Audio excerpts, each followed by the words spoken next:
ये धमकी सुनते आ रहा हूं मैं। राक्षस पुकारा ना तुमने मुझे, अब बताऊंगा तुम्हें कि राक्षस वानर के साथ करते क्या है। राक्षसों, काट दो इस उद्दंडी वानर का शीश और प्रस्तुत करो मेरे चरणों में। बल तो मैं दिखाऊंगा तुम्हें श्री राम की भक्ति का। जय श्री राम।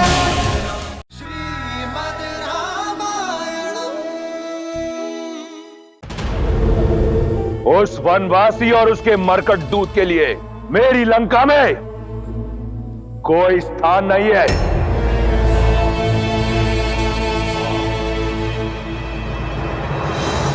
बहुत धैर्य से काम लेना अंगद। आवेश में लिया हुआ निर्णय अनुचित सिद्ध होता है।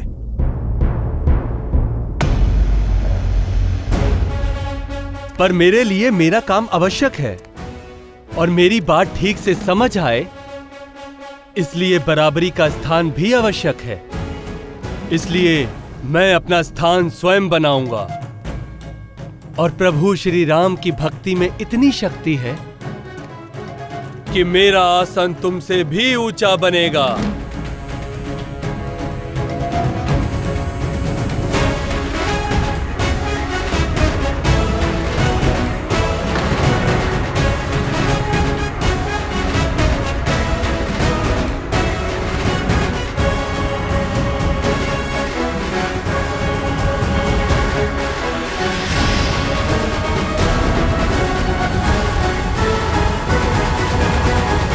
जय श्री राम।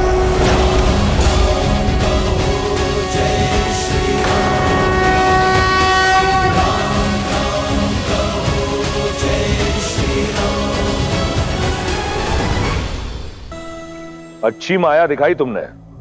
लंका के चौराहे पर कई बार ऐसे करतब देखे हैं मैंने। क्या लगा तुम्हारे राम को मुट्ठी भर वानरों सहित सागर पर सेतु बांध लेगा तो इस संसार में उसकी जय जयकार होगी। सागर तो पंछी भी लांग लेता है, परंतु मैं वो दशानन हूं जिसे स्वर्गलोक तक जाने के लिए भी किसी सेतु की आवश्यकता नहीं होती। अपने पिता की भांति वीर जान पड़ते हो। तुम्हें संदेश देने की नहीं, मेरा उपदेश सुनने की आवश्यकता है। जिस वनवासी ने तुम्हारे पिता को छल से मारा, जाओ मार दो उस वनवासी को और बन जाओ किष्किंधा नरेश। मैं वचन देता हूं, किष्किंधा को सर्वदा अपनी छत्र छाया में रखूंगा। जाओ वीरों की भांति अपने पिता की हत्या का प्रतिशोध लो। जब नियति चाहती है कि तुम किष्किंधा नरेश बनो, तो क्यों एक वनवासी के चरणों में दास बनकर पड़े हो? क्यों अपने जीवन का सर्वनाश कर रहे हो? क्यों? जिन पिता की तुम बात कर रहे हो ना, उन्होंने भी अपने अंतिम समय में श्री राम की शरण ली थी और उन्हीं का अंतिम उपदेश था कि मैं हमेशा श्री राम की सेवा में रहूं। उन्हें अपने भूल का आभास होने में विलंब हुआ, पर तुम मेरे पिता के मित्र हो इसीलिए समझाता हूं, तुम विलंब ना करो, अन्यथा पछताने के लिए उतना समय भी नहीं मिलेगा जितना मेरे पिता को मिला। मौन रहो वानर। जिसका तुम गुणगान कर रहे हो, कायर है वो, कायर जो अपनी पत्नी का अपहरण करने वाले को बार बार शांति का प्रस्ताव भेजे। उस कायर का संदेश लाए हो तुम। जिस दया को कायरता का नाम दे रहे हो ना, वो श्री राम की सबसे बड़ी शक्ति है। केवल एक क्षण में तुम्हारे पूरे राक्षस कुल का शीश धड़ से विच्छेद करने का बल है उनके पास। इसीलिए संधि प्रस्ताव भेजने का साहस दिखाया। उन्हें तुम्हारे मूर्खता की चिंता नहीं, चिंता तो तुम्हारे इन भोले लंका वासियों की है। जो तुम्हारे कारण युद्ध में ऐसे पिसेंगे जैसे गेहूं के साथ घुन पिसता है। प्रभु श्री राम की सोच तुम्हारे सामने रखता हूं, ध्यान पूर्वक उनका संदेश सुनो। रावण से कह देना अंगद कि सबसे श्रेष्ठ युद्ध वही जो लड़ा ना जाए। युद्ध के यज्ञ में केवल प्रजा का सुख और भविष्य जलता है। युद्ध कोई भी जीते, हारती केवल प्रजा है। जो युद्ध जीतता है वो राज्य पाता है, और जो हारता है वो वीरगति, किंतु दुर्गति उन बालकों की होती है जो अपने पिता खो देते हैं। दुर्गति उन माताओं की होती है जिनकी गोद सूनी हो जाती है। दुर्गति उन स्त्रियों की होती है जो अपने माथे का सिंदूर खो देती है। युद्ध के पलों का दंड संसार युगों युगों तक भुगतता है, और रावण की भूल का दंड समस्त लंका भुगतेगी। इसलिए यह कह देना अंगद कि अंतिम अवसर है तुम्हारे पास।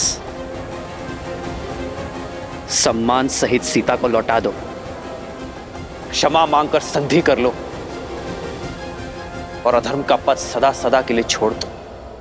अन्यथा तुम्हारे कुल को काल से कोई नहीं बचा पाएगा। लंका का सर्वनाश होगा, केवल सर्वनाश।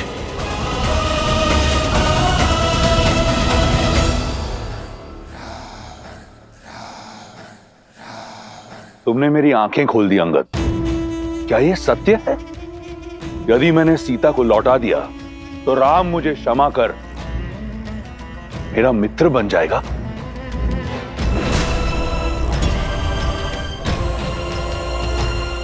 वो सेना जिसने चारों ओर से लंका को घेर रखा है, वो लौट जाएगी? मुझे विश्वास नहीं होता।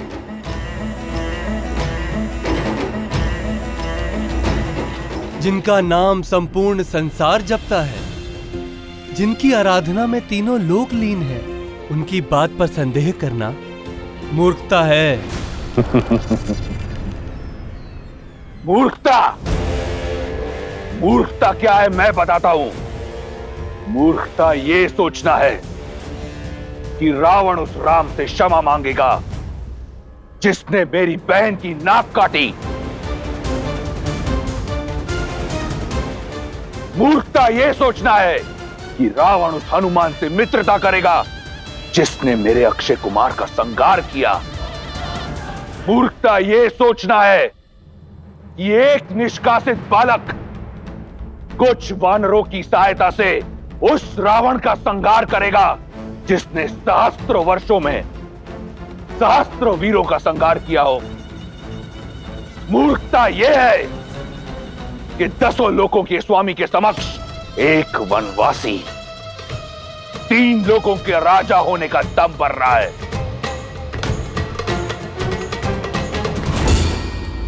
अब ध्यान से सुनना, कह देना उस ढोंगी पाखंडी वनवासी से कि मैं उसे ऐसी मृत्यु दूंगा कि स्वयं काल भी भयभीत हो जाएगा।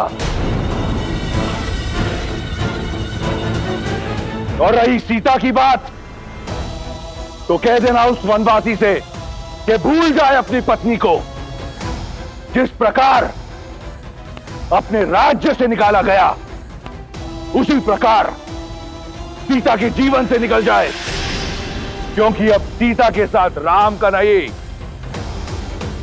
रावण का नाम लिया जाएगा। रावण का। सावधान रावण, अब एक और शब्द नहीं। संदेश लेकर आया था महाज्ञानी रावण के लिए, परंतु उत्तर दिया इस दंभी राक्षस ने। दूत हूं इसलिए तुम्हारा मान रखा, परंतु इसका अर्थ यह नहीं है कि मैं अपने प्रभु श्री राम का अपमान सह लूंगा। तुम अपनी और लंका की नियति के लिए स्वयं उत्तरदायी होगे रावण। तुम्हारे और तुम्हारे कुल का अंत निकट है। सहस्त्रों वर्ष से ये धमकी सुनते आ रहा हूं मैं। राक्षस पुकारा ना तुमने मुझे, अब बताऊंगा तुम्हें कि राक्षस वानर के साथ करते क्या है? राक्षसों, काट दो इस उद्दंडी वानर का शीश और प्रस्तुत करो मेरे चरणों में। बल तो मैं दिखाऊंगा तुम्हें श्री राम की भक्ति का। जय श्री राम।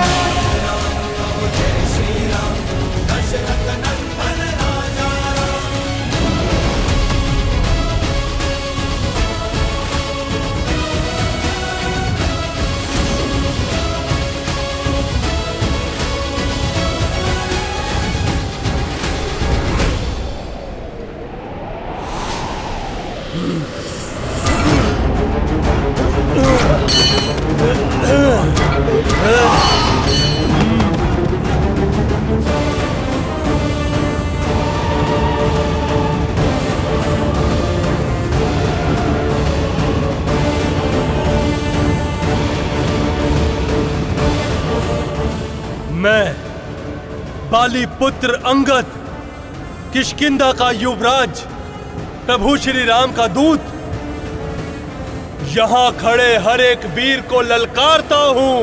यदि तुम में से कोई भी मेरे पांव को लेश मात्र भी हिला पाया तो सौगंध है मुझे प्रभु श्री राम की, पूरी वानर सेना बिना लड़े लौट जाएगी।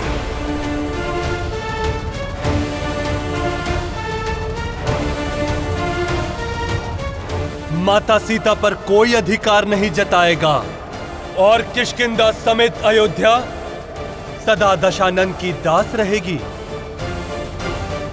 जय श्री राम।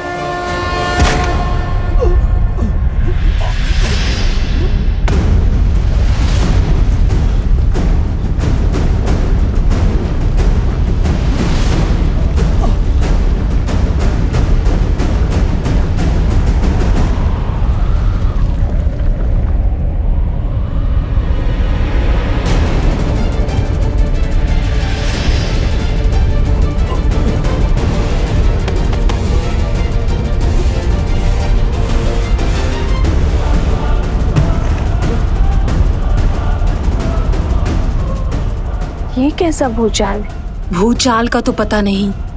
हाँ, तुम्हारे राम का दूत अवश्य लंकेश की सभा में गया था।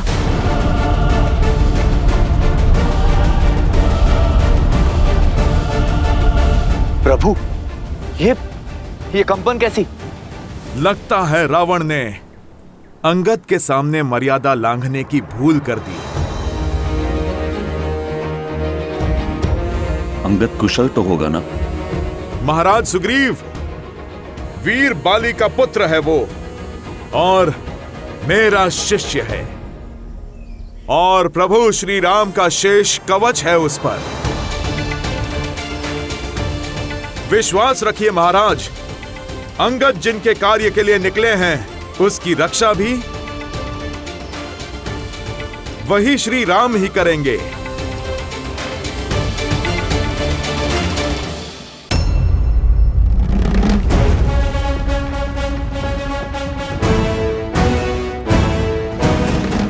है कोई वीर? है कोई वीर? है कोई वीर?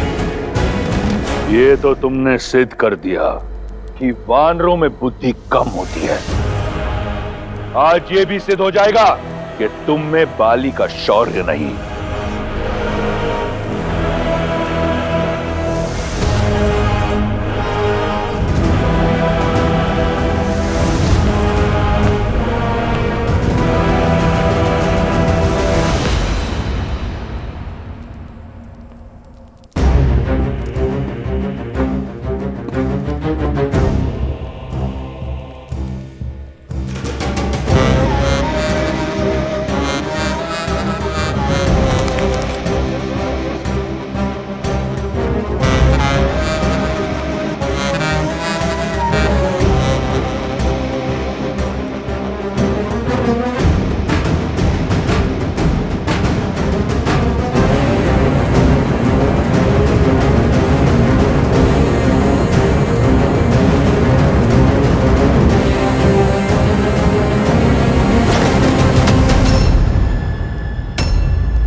बस यही है तुम्हारे वीर दशानन।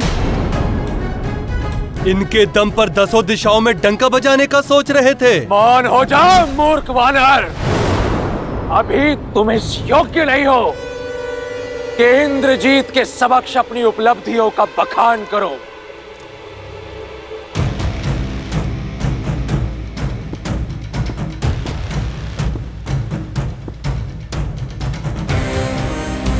बहुत उद्दंडता कर ली तुमने। अब पहले तुम्हारा ये पैर हिलेगा और उसके पश्चात मेरी इसी भुजा से तुम्हारा शीश कटेगा। जिस स्थान पर तुमने अपना ये पैर रखा है उसी स्थान पर तुम्हारा धड़ गिरेगा।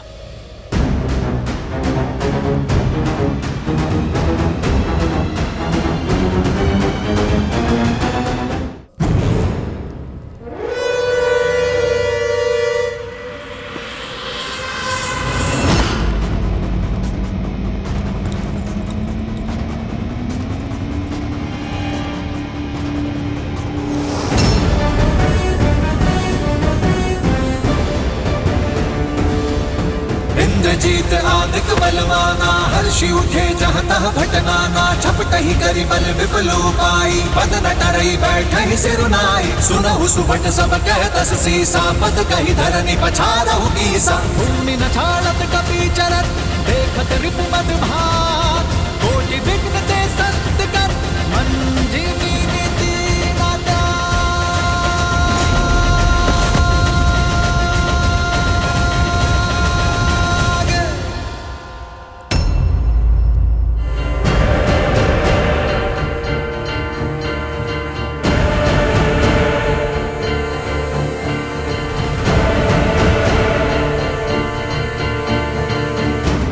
इंद्रजीत कौन से इंद्र को जीता है, या किसी छोटे बालक को धक्का देकर उसका नाम इंद्र रख दिया था? तुम्हारा इतना दुस्साहस, उद्दंड वानर!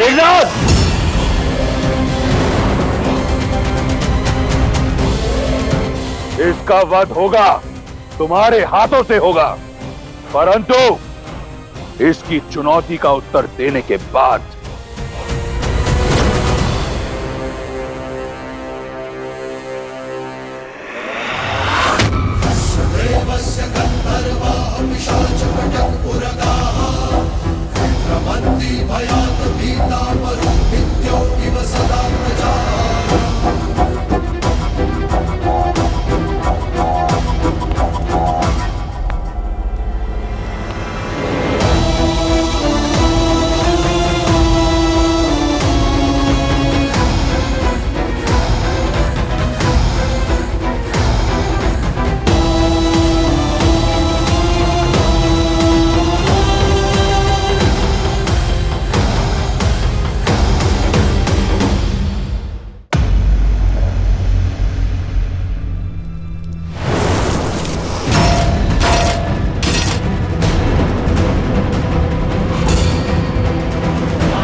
अरे अरे, क्या कर रहे हो दशानन? दूत के पांव नहीं पकड़ते। अब पैरों में गिरना ही है तो जाके श्री राम के पैरों में गिरो। कदाचित अधिक और गिरने से बच जाओगे। तुम्हारे पूरे कुल का उद्धार हो जाएगा। सुना है सर्वज्ञानी हो, तो तनिक सोचो। जिनके एक दूत ने तुम्हारी पूरी लंका जला डाली और जिनके दूसरे बालक दूत ने तुम्हारे सभी वीरों को अपने पैरों में झुका दिया, तो सोचो जब स्वयं प्रभु श्री राम यहां आएंगे तो क्या होगा? तुमसे अधिक तो तुम्हारा मुकुट बुद्धिमान है। श्री राम की महानता के आगे झुक गया।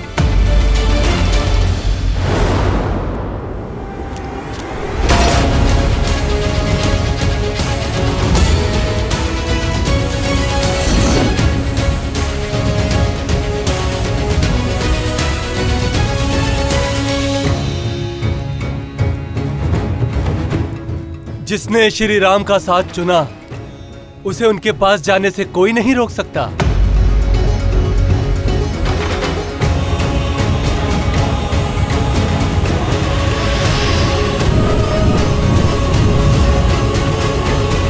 प्रभु श्री राम, वो क्या आ रहा है?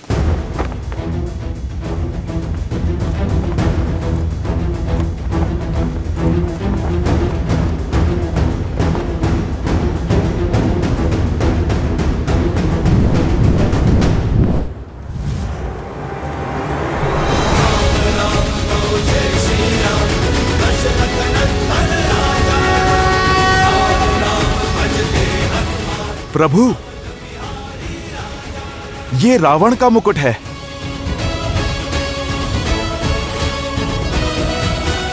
रावण का मुकुट?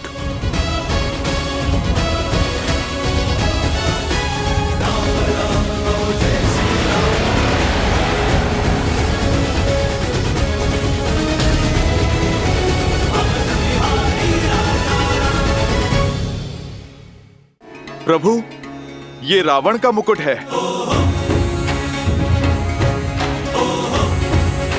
रावण का मुकुट?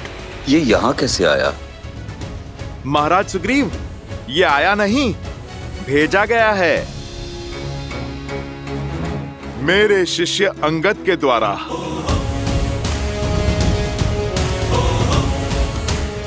किंतु रावण का मुकुट यहाँ भेजने का क्या तात्पर्य है?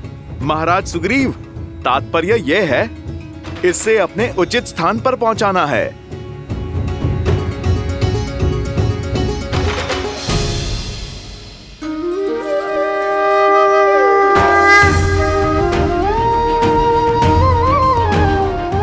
प्रभु, मैंने अंगद से कहा था, कुछ ऊंच नीच हो तो स्मरण रखना कि वो शिष्य किसका है। प्रभु, ये मुकुट अब आपके चरणों में आया है।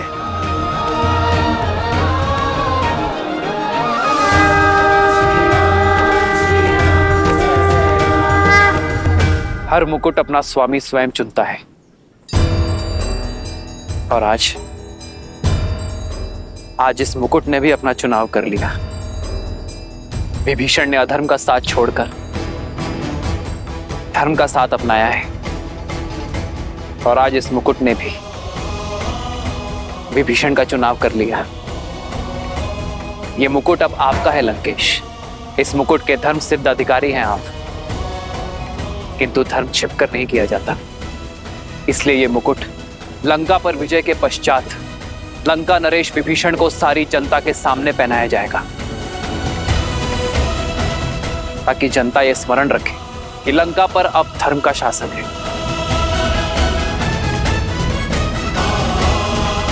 जय श्री राम। जय श्री राम। जय श्री राम। मार डालो इस वानर को। जीवित नहीं बचना चाहिए ये उद्दंडी वानर। जीवित तो अब तुम में से कोई नहीं बचेगा। संधि का संदेश नहीं स्वीकारा, अब युद्ध का शंख नाद हुआ है।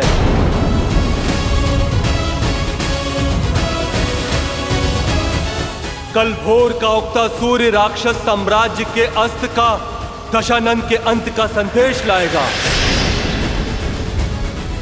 आज दशानन का मुकुट गिरा है, अब लंका का गुंबद गिरेगा।